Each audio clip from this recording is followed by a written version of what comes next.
बॉलीवुड में जब भी कोई मूवी किसी रियल स्टोरी पर बेस्ड या फिर किसी की बायोग्राफी होती है तो अक्सर ये देखा गया है कि एक 2.5-3 घंटे की मूवी असली कहानी का हर पहलू अच्छी तरह बयां नहीं कर पाती।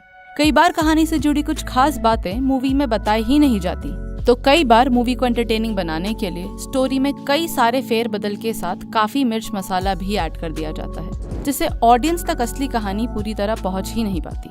आज के इस वीडियो में हम आपको बताएंगे संजय लीला बंसाली की मूवी गंगूबाई काठियावाड़ी की असली कहानी उस लड़की की जो 16 साल की उम्र में मुंबई के रेड लाइट एरिया में फंस गई, जिसने बड़ी बेबाकी से मुंबई के एक डॉन के घर जाकर उसे राखी बांध दी, जिसकी तस्वीर कमाठीपुरा की हर सेक्स वर्कर के पास हुआ करती थी और मुंबई में काम करती सेक्स वर्कर्स के अधिकारों के लिए जो प्रधानमंत्री तक पहुंच गई। एस हुसैन ज़ियादी की किताब माफिया क्वींस ऑफ मुंबई में गंगूबाई की कहानी के बारे में बताया गया है। हुसैन ज़ियादी की किताब पर इससे पहले शूट आउट एट वडाला और ब्लैक फ्राइडे जैसी मूवीज भी बन चुकी हैं। आखिर कौन थी ये माफिया क्वीन, आइए जानते हैं। ना एमएलए से, ना मंत्री से, ना भड़वों से, किसी के बाप से नहीं डरने का। काठियावाड़ गुजरात में रहने वाली गंगूबाई का असली नाम गंगा हरजीवन दास काठियावाड़ी था। वैसे तो उनके माता पिता उन्हें पढ़ाना लिखाना चाहते थे, पर गंगा का मन किताबों में नहीं बल्कि काठियावाड़ से मीलों दूर मुंबई की फिल्मी जगत में गुम था। वो आशा पारेख और हेमा मालिनी की बहुत बड़ी फैन थी और उन्हीं की तरह एक मशहूर अभिनेत्री भी बनना चाहती थी। वो अभिनेत्री तो नहीं बन पाई, पर मशहूर बेशक हुई। गंगा मात्र 16 साल की थी जब उसे रमणीक नाम के एक शख्स से प्यार हो गया। रमणीक गंगा के पिता के लिए काम करता था, लेकिन गंगू के घर वाले उसके और रमणीक के रिश्ते के खिलाफ थे। इसीलिए दोनों ने भागकर शादी करने का फैसला किया और काठियावाड़ से सीधे सपनों की नगरी मुंबई आ गए। कुछ दिनों साथ रहने के बाद रमणीक ने गंगा को कहा वो उन दोनों के लिए घर देखने जा रहा है और वो चाहता है कि गंगा तब तक उसकी मौसी के साथ रहे। रमणीक की मौसी आई और एक टैक्सी में गंगा को बिठाकर अपने साथ ले गई।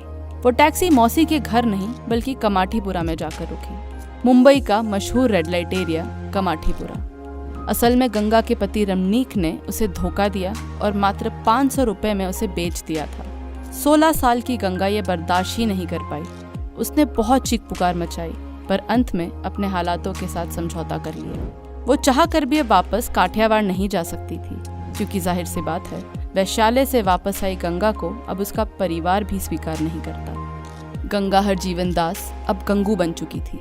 एक बार की बात है, शौकत खान नाम का एक पठान कमाठीपुरा आया था। उसने गंगू के साथ जबरदस्ती और बदसलूकी की। वो बड़ी ही बेरहमी से गंगू के साथ पेश आया। कुछ दिनों बाद ऐसा एक और बार हुआ और इस बार गंगू की हालत इतनी खराब हो गई कि उसे हॉस्पिटल तक जाना पड़ा। इस हादसे के बाद गंगू ने ठान लिया कि वो इस आदमी का पता तो लगा कर रहेगी। लोगों से पूछताछ में उससे पता चला कि उस आदमी का नाम शौकत खान है और वो मशहूर डॉन करीम लाला के लिए काम करता है। ये पता चलते ही गंगू सीधे करीम लाला के पास पहुंची। करीम लाला ने उसे अपने घर की छत पर बैठाया और उसके लिए खाने पीने की व्यवस्था भी की, पर गंगू ने खाना तो छोड़िए पानी के गिलास तक को हाथ नहीं लगाया, क्योंकि उसे समझ आ गया था कि करीम एक वेश्या को अपने घर में नहीं बुलाना चाहता है। उसने करीम से कहा कि आपने मुझे अपने घर पर नहीं बल्कि अपनी छत पर बैठाया है। अगर मेरे आने से आपका घर गंदा होता है तो आपके घर के किचन से आए इन बर्तनों को भला मैं क्यों गंदा करूं। करीम गंगू की बात सुनकर हैरान रह गया। उसने पूछा कि आखिर बात क्या है। गंगू ने शौकत के बारे में उसे सब बताया। ये बात सुनकर करीम ने गंगू को कहा कि अगर ये सच है तो उसे अब डरने की कोई जरूरत नहीं, बस अगली बार जब शौकत वहाँ आए तो मुझे बता देना, मैं सब संभाल लूंगा। करीम की ये बात सुनकर गंगू की आंख में आंसू आ गए। उसने कहा आज तक किसी भी मर्द ने मुझे इतना सुरक्षित महसूस नहीं कराया है। गंगू ने उसके बाद अपने पर्स से एक धागा निकाला और करीम के हाथ पर बांध दिया और बोली कि आज से आप मेरे राखी भाई हैं। करीबन 2-3 हफ्ते बाद शौकत एक बार फिर कमाठीपुरा पहुंचा। बस तो फिर क्या था, करीम लाला को उसके आने की खबर दी गई और खुद करीम लाला ने शौकत को मार मार कर अधमरा कर दिया। वहां से निकलते वक्त करीम ने कहा कि गंगू मेरी राखी बहन है और जिसने भी आज के बाद उससे बदसलूकी करने के बारे में सोचा भी तो उसका भी यही हाल होगा। करीम लाला के ऐसा करने के बाद कमाठीपुरा में गंगू की धौस जम गई। इसके बाद गंगू ने कमाठीपुरा के घरेलू चुनाव में हिस्सा लिया और जीत हासिल की। गंगू एक सेक्स वर्कर से अब गंगूबाई काठेवाली बन गई थी। गंगूबाई ने रेड लाइट एरिया की सेक्स वर्कर्स के हक के लिए कई बड़े काम किए। इस काम से जुड़ी महिलाओं की सुरक्षा हो या उन पर हो रहे अन्याय, गंगूबाई ने ऐसी महिलाओं को इंसाफ दिलाने में कोई कसर नहीं छोड़ी। जिन भी लड़कियों को बिना उनकी अनुमति के या धोखे से इस धंधे में लाया गया था, गंगूबाई ने उन सभी को रिहा करवाकर वापस अपने घर भेज दिया। अपने काम की वजह से गंगू धीरे धीरे पावरफुल होती जा रही थी। जब भी वो भाषण देती तो लोगों को हिला कर रख देती थी। कुमारी आपने छोड़ा नहीं और श्रीमती कभी किसी ने बनाया ही नहीं। इतना ही नहीं, जैदी की किताब के अनुसार एक समय ऐसा आया था जब कमाठीपुरा से सेक्स वर्कर्स को हटाने की मांग की जा रही थी। तो उस वक्त गंगू सेक्स वर्कर्स के हक के लिए प्रधानमंत्री तक जा पहुंची। करीबन 1 सदी से कमाठीपुरा की महिलाएं इस काम से जुड़ी थी और इस फैसले से उन सभी की जिंदगियों पर काफी असर पड़ता। हालांकि प्रधानमंत्री के साथ ये मीटिंग ऑफिशियली कहीं मेंशन नहीं की गई है, पर जैदी ने अपनी किताब में इसका जिक्र जरूर किया है। जैदी ने माफिया क्वींस ऑफ मुंबई में लिखा है कि नेहरू ने गंगूबाई से सवाल किया था कि वो इस धंधे में क्यों आई हैं, जबकि वो चाहती तो उन्हें एक अच्छी नौकरी और पति दोनों मिल सकते थे।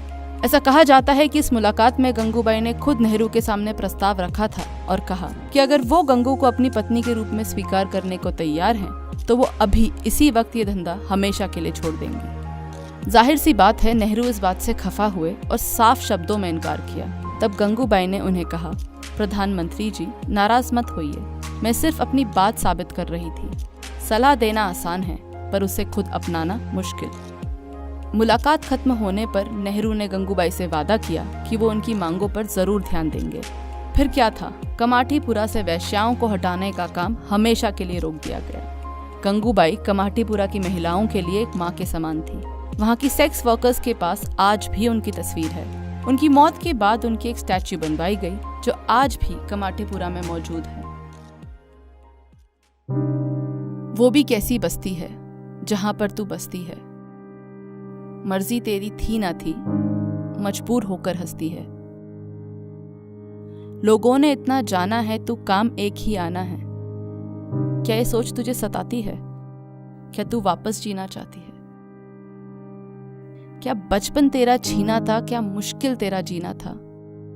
उन हालातों से हार चुकी हर रात अलग बिछौना था। झांसा अच्छे जीवन का क्या देकर तुझको लाया था? क्या भूल चुकी है वो जो हर सपना तूने सजाया था? क्या आज भी तू तरसती है इस दलदल से बाहर आने को? क्या आज भी तू तरसती है फिर से घर जाने को? क्या पहचान बनाने के लिए दुनिया ने तुझे उकसाया है? अगर नहीं तो फिर तूने ये रास्ता क्यों अपनाया है?